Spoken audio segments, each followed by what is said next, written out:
안녕하세요. 이정환 목사입니다. 잘 지내셨나요? 우리가 함께 예배하지 못한 지 벌써 3주째가 되어가고 있습니다. 지난주에는 그래도 교우들을 좀 만나면서 얼굴도 보고 해서 괜찮았는데 이번 주에는 저도 사회적 거리두기의 일환으로 만남을 최소화하다 보니까 창살 없는 감옥에 갇힌 것 같고 더 많이 보고 싶고 뭐 그렇습니다. 부디 다시 만나서 예배할 수 있을 때까지 각자의 삶에서 할 수 있는 일들을 찾아서 해가면서 강건하게 잘 계셔 주셨으면 좋겠습니다. 개인적인 말씀 묵상과 또 여러 가지 각자 하시고 있는 그리스도인으로서의 삶에 대한 도전들, 일상을 하나님 나라로 바꿔가기 위한 여러 가지 도전들이 멈추지 않기를 간절히 기도하겠습니다. 오늘은 레위기 25장 8절부터 12절 말씀을 중심으로 당신의 희년으로 라는 제목의 5경 두 번째 설교 함께 나누도록 하겠습니다. 확진 환자 186명, 그리고 사망자 38명, 치사율 20%. 2015년 메르스라는 이름의 중동 호흡기 증후군이 만들어낸 숫자였죠. 2018년에 출간된 김탁환 씨의 소설 살아야겠다 라는 책은 2015년에 메르스의 마지막 환자이자 마지막 사망자의 실화를 바탕으로 한 팩션입니다. 코로나 바이러스로 인한 2020년의 현재를 바라보는 시선을 좀 바꿔줄 거라면서 정기환 집사님이 추천해 주신 책인데요. 막상 다 읽고 보니까 작년 3월에도 정기환 집사님 추천으로 3월에 난주를 읽었더라고요. 그리고 올해는 똑같이 3월에 이 살아야겠다를 읽었는데요. 두 책 다 뭐 내용은 다르지만 그러나 많은 눈물과 또 많은 한숨을 짓게 만드는 책이었습니다. 읽기 되게 힘들었던 책이었는데요. 그래서 그런지 사순절이 시작되는 3월은 소설과 눈물과 말씀 묵상이 처연하게 뒤섞이는 달인 것처럼 느껴집니다. 책의 내용 중에 한 부분이 이렇습니다. 메르스 확진자로 입원했다가 퇴원한 사람들은 후유증으로 폐의 기능을 많이 잃게 되었는데요. 그보다 그들을 더 힘겹게 했던 것은 더 이상 환자가 아니었음에도 불구하고 그들을 바이러스 덩어리로 보는 사람들의 시선이었다는 거죠. 이 첫 고송이라는 굉장히 특이한 이름을 가진 한 여성은 메르스 확진자였다가 퇴원한 신입기자였습니다. 의학 전문 기자 선배가 쓴 메르스 환자들에 대한 기사 초안을 이 첫 고송이 기자가 읽게 되었고요. 그 초안에 나와 있는 피해자이자 가해자가 될 수밖에 없었다라는 그 문장에 대해서 이 첫 고송인 기자가 메르스 경험자로서 그 말에 담긴 폭력성을 좀 설명을 해주는데요. 우리 교환에 인용되어 있는 부분 읽어드리겠습니다. 환자가 메르스에 감염되고 또 감염시킬 수밖에 없었던 병원의 간섭과 운영체계를 먼저 고민해야 하는 게 아닐까요? 전염을 몇 명이나 시켰든 메르스 환자는 모두 피해자라고 생각합니다. 메르스 환자를 전부 피해자로 둬야 그들에게 피해를 입힌 가해자를 거론할 수 있고 법과 제도의 잘잘못을 가릴 수 있습니다. 가해자란 단어엔 책임이 따릅니다. 메르스 환자가 잘못해서 불결하거나 부정직해서 전염이 확대된 게 절대로 아닙니다. 슈퍼 전파자란 단어만큼이나 가해자란 단어도 피해자인 환자에게 책임을 전가하는 잘못된 시선입니다. 피해자이면서 가해자인 메르스 환자는 없습니다. 전염을 시켰다 하더라도 환자는 피해자이면서 피해자인 메르스 환자입니다. 정부의 안일함과 무책임 속에서 자신도 모르게 메르스에 감염되어 고통받은 사람들은 소리 없이 죽어갔습니다. 살아남은 사람들도 사회적 죽음으로 고통받았죠. 물론 2020년 코로나 바이러스의 현재는 다릅니다. 2015년과는 달리 2020년에 정부와 의료진은 정말 최선을 다해서 방역과 치료를 하고 있죠. 거짓말로 코로나를 확산시킨 책임 있는 신천지는 말 그대로 피해자이면서 가해자라는 오명을 피할 수 없을 겁니다. 이렇게 달라진 양상에도 불구하고 여전히 마음에 걸리는 문장이 있었는데요. 마지막 환자였던 김석주 씨가 잊혀지지 않도록 8시 메인 뉴스에 내보내려는 의학 전문 기자가 사람들을 설득하면서 이렇게 이야기를 했습니다. 전염병이 김석주 씨를 죽음으로 내몰고 있는 게 아니야. 메르스란 병에 걸리지 않아 다행이라고 말하는, 세월호란 배에 타지 않아 다행이라고 말하는 우리의 안일하고 허약한 자기 합리화가 그를 죽음으로 내모는 중이지. 그렇게 비겁한 다행에 안주하면 결국 언젠가 우리도 외롭게 불행을 만나게 돼. 무리해서라도 지금 김석주 씨를 끌어안아야 해. 명색이 내가 의학 전문 기자인데 가까운 미래에 전염병에 또 당할 게 뻔히 예견되는데 가만히 있을 순 없잖아. 안 그래? 비겁한 다행이라는 말, 그리고 가까운 미래에 전염병에 또 당할 게 뻔히 예견된다는 말이 굉장히 아프게 다가왔습니다. 세월호 이후 6년이 지났고요. 메르스 이후 5년이 지났습니다. 우리는 이 비겁한 다행에서 얼마나 멀어져 있는 걸까요?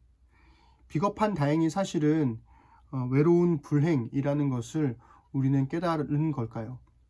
그것을 깨닫지 못했다면 이 슬픔은 계속 반복될 수밖에 없다는 거죠. 우리는 지난주 구약성경의 첫 번째 덩어리인 오경에 관해서 이야기를 나누었죠. 3월 한 달 동안 오경에 관한 말씀을 계속해서 전하게 될 건데요. 가나안에서 이집트로, 그리고 이집트에서 다시 가나안으로 향하는 여정 속에서 하나님은 이방인이자 나그네로 살았던 이스라엘을 하나님의 백성으로 삼길 원하셨다라는 게 이 오경의 중심 주제였습니다. 오늘은 조금은 다른 측면에서, 구조적인 측면에서 접근하면서 하나님의 나라라는 주제의 뼈대를 좀 함께 세워보려고 해요. 예언서, 보통 우리가 후기 예언서라고 부르는데요. 예언서를 이해하려면 역사를 알아야 되고요. 역사는 전개 예언서라고 불리기도 하는데요. 역사를 이해하려면 토라라고 불리는 오경을 알아야 합니다. 성분서도 역시 오경의 바탕을 두고 있죠. 즉 구약 성경의 토대는 오경이고 구약 성경의 중심도 오경이라는 거죠. 그리고 그 오경의 중심에는 레위기가 있습니다. 그리고 레위기의 중심에는 너희는 거룩하라는 19장이 있죠. 우리 19장 2절 읽어드리겠습니다. 너는 이스라엘 자손의 온 회중에게 말하여 이르라. 너희는 거룩하라. 이는 다 여호와 너희 하나님이 거룩함이니라. 교환에 작게 표로 넣어놨는데요. 너무 작아서 제가 따로 사진 파일로 또 올려드리도록 하겠습니다.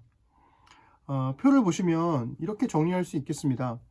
창세기부터 출애굽기의 절반까지는 시내산으로 향하는 여정이죠. 그리고 출애굽기 절반부터 레위기를 지나 민수기의 초반까지는 시내산에서의 1년간의 시간을 다루고 있습니다. 그리고 민수기 중반부터 마지막 신명기까지는 시내산을 나와서 광야에서 방황했던 38년의 기간을 다루고 있죠. 물론 실제로 38년의 기간을 다룬 것은 아닙니다. 민수기 10장 11절에서 시내산을 떠난 것으로 나와 있는데 20장은 갑자기 38년으로 훅 넘어가 버리거든요. 그렇다면 오경은 시내산을 중심으로 시내산까지 오르는 이야기와 시내산에서부터 내려가는 이야기, 이렇게 그림을 그려볼 수 있겠습니다. 시내산에서의 중심부를 차지하고 있는 이 레위기는 크게 두 부분으로 나눌 수가 있는데요. 하나는 1장부터 16장입니다. 하나님께 어떻게 나아갈 것인가를 주제로 해서 16장의 속죄일이 핵심으로 들어가 있어요. 나머지 반쪽 27장부터 27장은 어떻게 하나님의 백성으로 살아갈 것인가를 주제로 해서 25장에 있는 희년이 핵심입니다. 그리고 그 중심에 이스라엘의 거룩을 말하는 레위기 19장이 있는 거죠. 그래서 이렇게 보면 좋을 것 같아요. 오경은 이스라엘의 거룩이라고 하는 레위기 19장을 정상으로 하고 16장의 속죄일과 25장의 희년이라는 두 개의 봉우리를 가진 거대한 산이다. 이렇게 그림을 그려보시면 좋을 것 같습니다. 그렇다면 어떻게 하나님의 백성이 될 수 있을까요? 당연히 하나님의 부르심이 먼저죠. 하나님의 구원이 먼저입니다. 하나님께서는 이스라엘을 구원하시거든요. 이스라엘이 훌륭해서가 아니었다는 걸 잘 아실 겁니다. 하나님의 부르심과 구원은 자격이 없는 사람들에게 주어지는 은혜인 거죠. 우리가 입버릇처럼 말하듯이 있는 모습 그대로를 사랑해 주시는 분이 하나님이시지만 그러나 그 있는 모습 그대로 계속 살기를 원하시지는 않으신다는 겁니다. 그래서 하나님께서 속죄일을 두시는 거죠. 하나님의 거룩하심과 이스라엘의 죄가 함께 있을 수 없었기 때문입니다. 거룩하신 하나님과 함께 하려면 이스라엘이 죄에서 정결해지는 것이 먼저라는 거죠. 레위기 16장 30절 우리 읽어보겠습니다. 이 날에 너희를 위하여 속죄하여 너희를 정결하게 하리니 너희의 모든 죄에서 너희가 여호와 앞에 정결하리라. 이러한 이야기는 우리가 회개하고 예수님을 믿으면 그리스도인이 된다는 우리의 신앙과 일치하죠. 그러나 속죄일이라고 하는 이 봉우리에서 멈춰서 있으면 안 됩니다. 우리는 이스라엘의 거룩을 이야기하는 19장의 정상을 넘어가야 하는 겁니다. 어떻게 하나님의 백성이 될 수 있을까? 이 주제를 다루는 1장부터 16장의 끝에 있는 레위기 16장의 속죄일을 지나게 되면 27장부터 27장에 있는 어떻게 하나님의 백성으로 살아갈 것인가의 주제를 다루게 되는 거죠. 문제는 한국교회의 신앙이 속죄일의 봉우리에서 멈췄다는 겁니다. 죄의 회개와 구원에서 멈춰버렸어요. 믿음으로 고백만 하면 천국도 보장되고 만사 오케이라고 이야기를 하는 거죠. 그러나 신약뿐 아니라 구약 성경도 그렇게 말한 적은 없습니다. 성경은 레위기 17장을 지나서 하나님의 거룩하심 같이 너희도 거룩하라고 말씀하시는 레위기 19장의 정상을 지나라고 요구하고 있죠. 예배가 끝난 후에 레위기 19장을 꼭 읽어보셨으면 좋겠습니다. 지금은 레위기 19장에서 말하는 거룩을 몇 구절만 함께 살펴보는 걸로 만족해야 할 것 같습니다. 먼저 13절 14절 읽어드리겠습니다.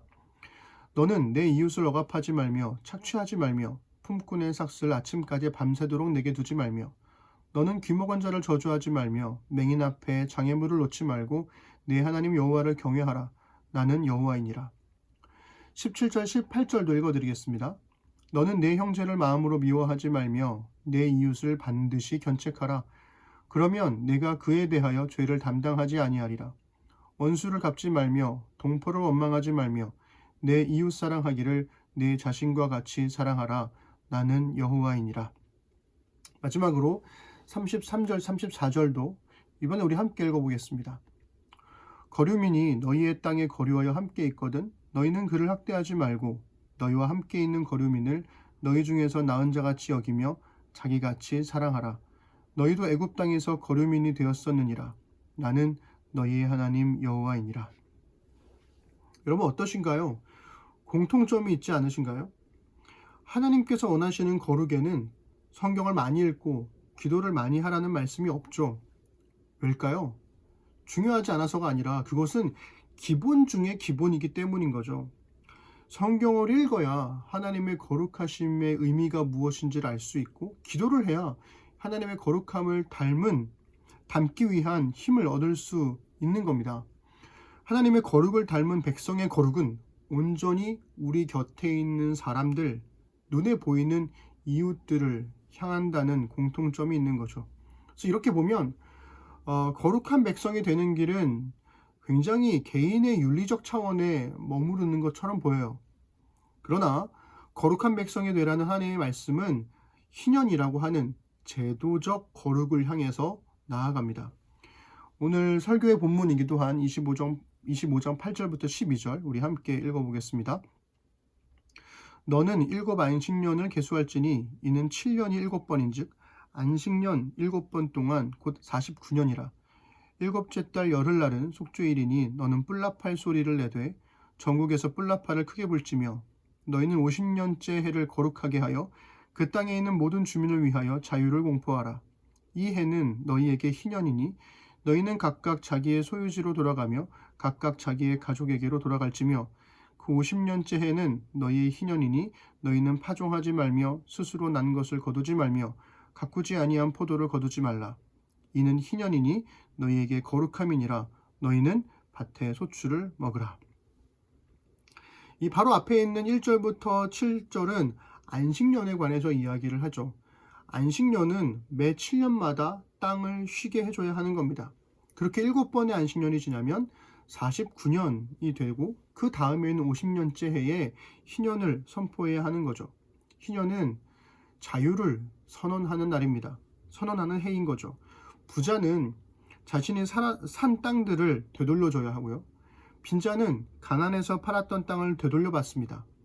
부자는 종으로 산 사람들을 되돌려 주어야 하고, 가난해서 팔렸던 사람들은 다시 자신의 집으로, 가정으로, 자유민으로 돌아갈 수 있었다는 거죠. 물론 희년이 오기 전에도 돌아갈 수 있었습니다. 내가 돈이 없으면 가족이 대신 물어주고, 가족의 돈이 없으면 친족이 대신 물어줌으로써 땅과 사람들을 되찾을 수 있었죠. 그 좋은 예가 룻기에 있는 보아스가 했던 기업 무르기이고, 그 말씀이 23절부터 27절까지 나와 있습니다. 우리 함께 읽어보겠습니다. 토지를 영구히 팔지 말 것은 토지는 다 내 것임이니라. 너희는 거류민이요 동거하는 자로서 나와 함께 있느니라.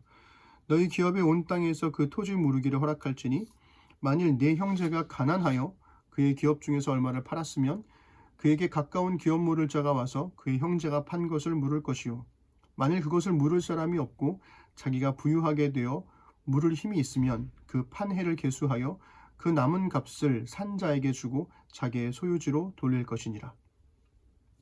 여러분, 그런데 만약에 그마저도 돈이 없으면 어떻게 될까요? 그럴 때 희년이 소망이 됩니다. 28절 읽어드리겠습니다.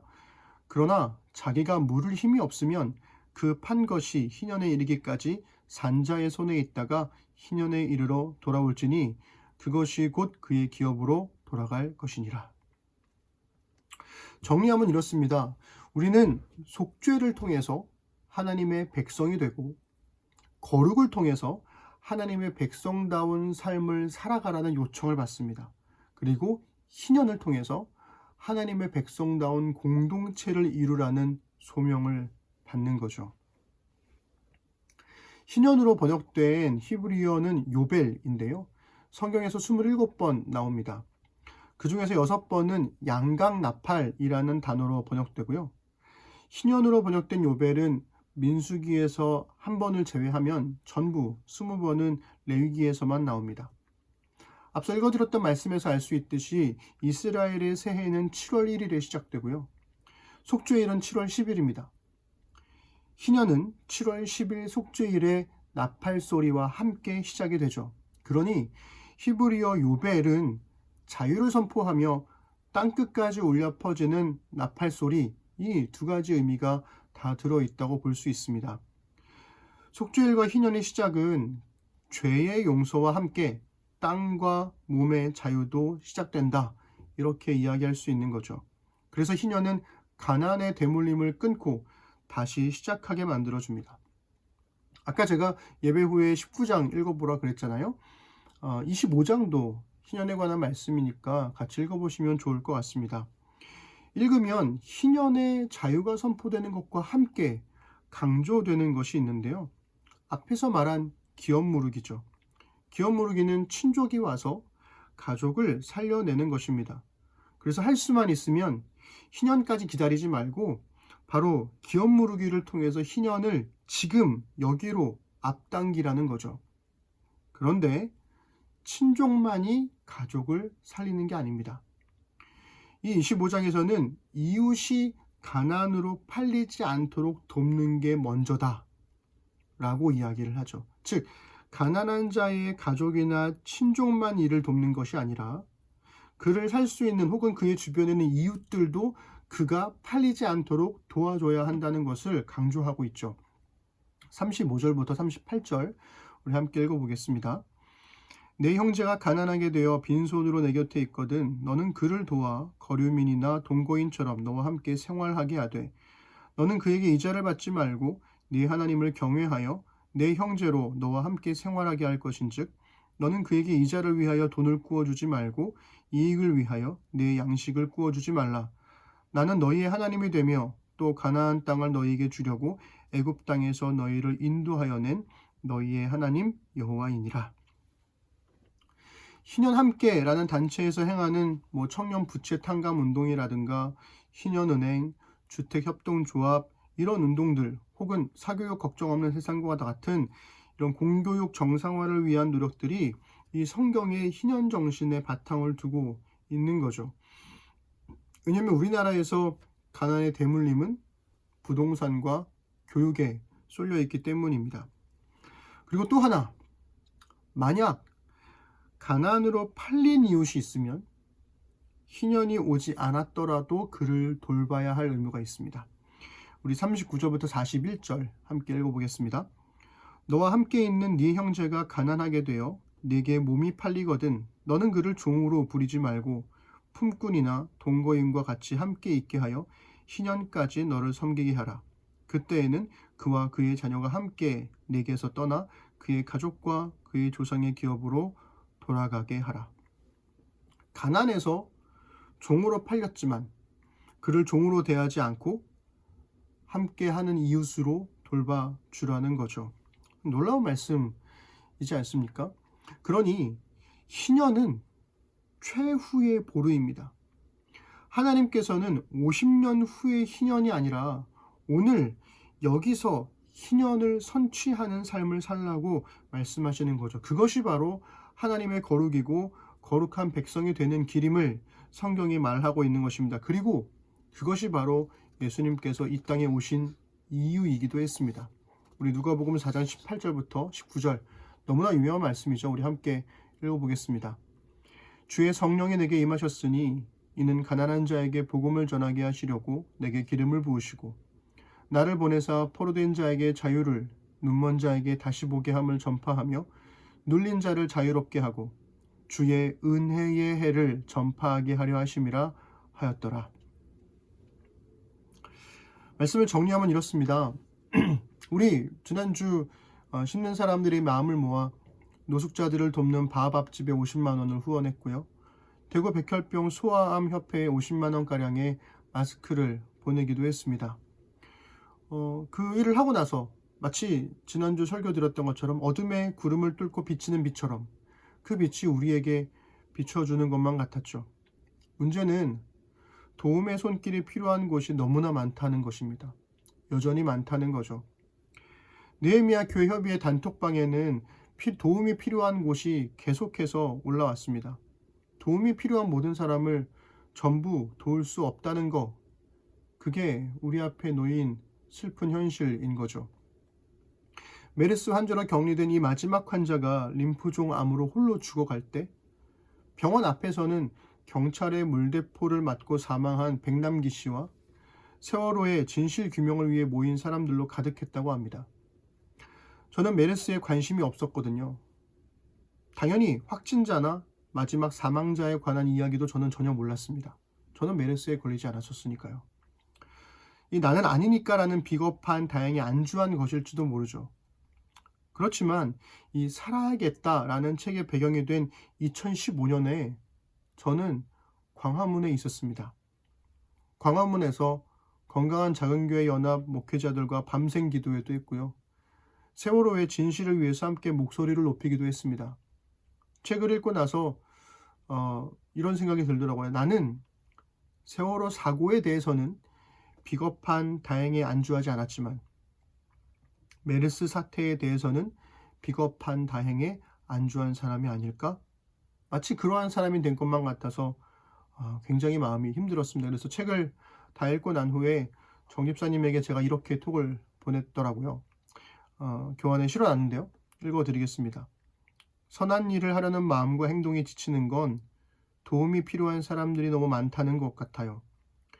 세월호를 위해 싸웠던 사람들은 메르스로 인해 고통받던 사람들에 무관심했고 그 외에 수많은 고통에 시선을 줄 수 없었다는 자괴감, 잘못이 아닌데도 죄책감이 부여되는 것. 생각해보면 나쁜 놈들은 지칠 일이 없잖아요. 나쁜 일을 하면 그만일 뿐 수습할 필요가 없으니까요. 그러나 선한 사람들은 늘 지칠 위험에 놓여 있다고 생각합니다. 수습해야 할 나쁜 일들이 너무나 많으니까요. 어느 순간 이게 다 무슨 소용일까? 라는 이 생각이 들기 시작하면 선한 일은 거기서 멈춰버리게 됩니다. 레위기에서 말하는 내 형제나 내 이웃은 하나님의 백성으로 부름받은 이스라엘 공동체를 말하는 거죠. 그렇다면 오늘날 우리의 형제나 우리의 이웃은 좁게는 심는 사람들을 뜻하게 될 거고, 넓게는 이 땅에 살고 있는 모든 그리스도인들을 뜻할 겁니다. 그리고 교회의 이웃은 당연히 이 땅에 살고 있는 모든 사람들이 되겠죠. 김탁환의 마지막 작가의 말에서 이렇게 썼습니다. 교환에 인용된 부분 읽어드리겠습니다. 삶과 죽음을 재수나 운에 맡겨선 안 된다. 그 전염병에 안 걸렸기 때문에, 그 배를 타지 않았기 때문에 내가 아직 살아있다는 행운은 얼마나 허약하고 어리석은가. 게다가 도탄에 빠진 사람을 구하지 않고 오히려 배제하려 든다면 그것은 공동체가 아니다. 영화 라이언 일병 구하기나 마션의 감동은 공동체가 그 한 사람을 포기하지 않는, 경제적 손실이나 성공 가능성 따위로 바꿔치기 하지 않는 원칙으로부터 온다. 소설을 다 읽고 나서 기사를 좀 찾아봤습니다. 소설의 실제 주인공인 고 김병훈 씨의 가족이 삼성 서울병원과 서울대병원을 상대로 낸 3억 원 상당의 손해배상 소송이 5년 동안 이어져 왔고요. 바로 올해 2020년 2월 18일이 되어서야 고작 2천만 원 배상이라는 원고의 일부 승소 판결만 내렸을 뿐입니다. 제가 몰랐던 사이에 누군가는 이 가족의 이웃이 되어서 그들의 희년을 그나마 조금이나마 앞당기고 있었던 거죠. 우리가 모든 사람을 다 도울 수는 없습니다. 그러나 적어도 내 곁에 있는 사람들과 내 시선에 들어온 도움이 필요한 이웃들에게는 오늘을 희년으로 선취할 수는 있다고 생각합니다. 당신의 나라는 당신의 희년으로 이 땅에 임하게 될 것입니다. 희년을 선취함으로써 이 땅에 하나님의 나라로 심겨진 우리 심는 사람들이 되었으면 좋겠습니다. 우리의 나라는 우리의 희년으로 증거될 것입니다. 부디 어려운 때를 살고 있지만 여러분들의 삶의 자리에 희년이 선취되어지는 그런 나날들을 살아내시기를 주님의 이름으로 부탁드리겠습니다. 기도하겠습니다. 하나님, 외롭고 답답하고 어려운 상황을 보내고 있습니다. 마음이 움츠러드니까 아무것도 할 수가 없고 무기력해지는 것도 같습니다.